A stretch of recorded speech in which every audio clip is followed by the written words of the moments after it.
Very powerful, dynamic, visionary, educated leader doctor MC Sudhakar ಅವರು.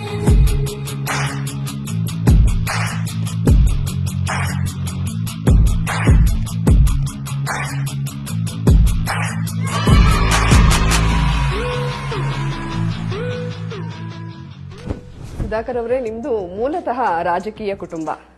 ನಿಮ್ಮ ಮುತ್ತಾತನವರು ಪಟೇಲ್ ಚೌಡರೆಡ್ಡಿ ಅವರು ಕೂಡ ರಾಜಕೀಯದಲ್ಲಿದ್ರು. ನಿಮ್ಮ ತಾತ ಆಂಜನೇಯ ರೆಡ್ಡಿ ಅವರು ಕೂಡ 3 ಬಾರಿ ಶಾಸಕರಾಗಿ 2 ಬಾರಿ ಪರಿಷತ್ ಸದಸ್ಯರಾಗಿ ಕೆಲಸ ಮಾಡಿದ್ರು.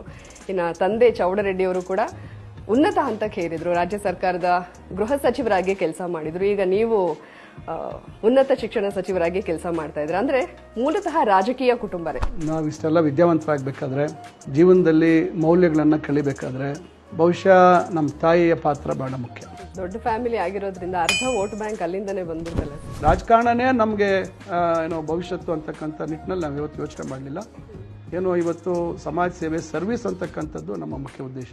ನೀವು ತಾತನ ತರನ, ತಂದೆ ತರನ? ನಮ್ಮ ತಂದೆಯವರು ಸ್ವಲ್ಪ ಸೌಮ್ಯವಾಗಿ ಮತ್ತೊಂದು ಆಲೋಚನೆ ಮಾಡ್ತಾರೆ. ಆದರೆ ಒಮ್ಮೆ ತೀರ್ಮಾನ ಮಾಡಿದ್ರೆ ಹಿಂದೆ ಸರಿಯಿಲ್ಲ. ನಮ್ಮ ತಾತ ಅವರು ಅದನ್ನು ಭಾಳ ಏನೋ ಅಗ್ರೆಸಿವ್ ಆಗಿ, ಭಾಳ ಅಥಾರಿಟೇಟಿವ್ ಆಗಿ ಅವರು ಹೆಜ್ಜೆ ಇಡ್ತಾ ಇದ್ರು ಮತ್ತು ಅದನ್ನ ಸಾಧನೆ ಮಾಡ್ತಾ ಇದ್ರು. ಚೈಲ್ಡ್ಹುಡ್ ಕ್ರಶ್ ಯಾರು ಸರ್? ನೋಡಿ, ನಾನು ನಿಮ್ಮ ಕನಸಿನ ಬಗ್ಗೆ ಹೇಳಿ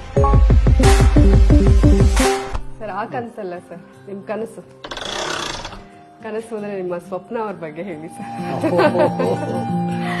ಸಿನಿಮಾಗಳನ್ನ ನೋಡೋದು ಅದೆಲ್ಲ ಏನಾದ್ರು ಹಾಬಿ ಇತ್ತಾ? ನಾನು ರಾಜ್ಕುಮಾರ್ ಅವ್ರ ಬಗ್ಗೆ ಒಲವಿತ್ತು, ಆದರೆ ಹೆಚ್ಚು ನಾನು ವಿಷ್ಣುವರ್ಧನ್ನ ಲೈಕ್ ಮಾಡ್ತೀನಿ.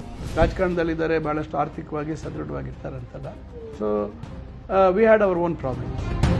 ಸತಿ ಅವೆನ್ಯೂ ರೋಡಲ್ಲಿ ನಡ್ಕೊಂಡು ಬಂದ್ಬಿಡ್ತಾ ಇದ್ವಿ. ಸೀದಾ ಅವೆನ್ಯೂ ರೋಡಲ್ಲಿ ನಡ್ಕೊಂಡು ಸ್ಟ್ರೈಟ್ ರೋಡ್. ಸೊ ಕೇವಲ 500 ರೂಪಾಯಲ್ಲಿ ನಾವು ಜೀವನ ನಡೆಸ್ತಾ ಇದ್ವಿ. ನಮ್ಮದು ಪೊಲಿಟಿಕಲ್ ಹಿಸ್ಟ್ರಿ ನೋಡಿದಾಗ ನಿರಂತರವಾಗಿ ನಮ್ಮ ತಾತ ಅವ್ರಿಗೂ ತೊಂದರೆ ಆಯಿತು, ನಮ್ಮ ತಂದೆಯವ್ರಿಗೂ ತೊಂದರೆ ಆಯಿತು, ನನಗೂ ತೊಂದರೆ ಆಯಿತು. ಇವೆಲ್ಲ ನಾವು ಫೇಸ್ ಮಾಡ್ಕೊಂಡು ಬಂದಿದ್ದೀವಿ. ಸರ್, ನ್ಯೂ ಎಜುಕೇಶನ್ ಪಾಲಿಸಿ ಬಗ್ಗೆ ನಿಮ್ಮ ಅಭಿಪ್ರಾಯ ಏನು? ಇದು ವಿದ್ಯಾರ್ಥಿಗಳ ಭವಿಷ್ಯತ್ತಿನ ಏಳಿಗೆಗೆ ಒಂದು ಪೂರಕವಾಗಿ ಇರ್ತಕ್ಕಂಥದ್ದಲ್ಲ. ಸೊ ನಿಮಗೆ ಈ ಖಾತೆ ತೃಪ್ತಿ ತಂದಿದೆಯಾ? ವಿಶ್ವವಿದ್ಯಾನಿಲಯಗಳನ್ನ ಮುಚ್ಚಬೇಕು ಅಂತ ಹೇಳಿ ಸನ್ಮಾನ್ಯ DCM DK ಶಿವಕುಮಾರ್ ಅವರ ನೇತೃತ್ವದ ಸಂಪುಟ ಉಪಸಮಿತಿ ರೆಕಮೆಂಡ್ ಮಾಡಿದಿಲ್ಲ. ಅಂದ್ರೆ ಮುಂದಿನ ದಿವಸಗಳಲ್ಲಿ ಅದನ್ನು ಮುಚ್ಚಲಾಗತ್ತಾ, ಹೇಗೆ ಸರ್? ಅಲ್ಲಿ ನಮ್ಮ DK ಶಿವಕುಮಾರ್ ಅವರು ಹೇಳಿದ್ರು, ನಮಗೆ ಕನಕಪುರಕ್ಕೆ ಮೆಡಿಕಲ್ ಕಾಲೇಜ್ ಕೊಡಬೇಕು ಅಂತ.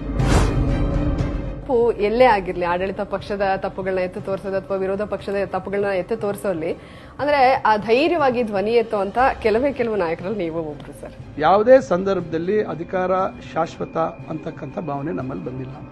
ಆಮೇಲೆ ಅಧಿಕಾರಕ್ಕೆ ಅಂಟ್ಕೋಬೇಕು, ಅಧಿಕಾರ ಇಲ್ಲದೇ ಇದ್ರೆ ಜೀವನ ಇಲ್ಲ ಅಂತಕ್ಕಂಥ ಭಾವನೆ ನಮ್ಮಲ್ಲಿ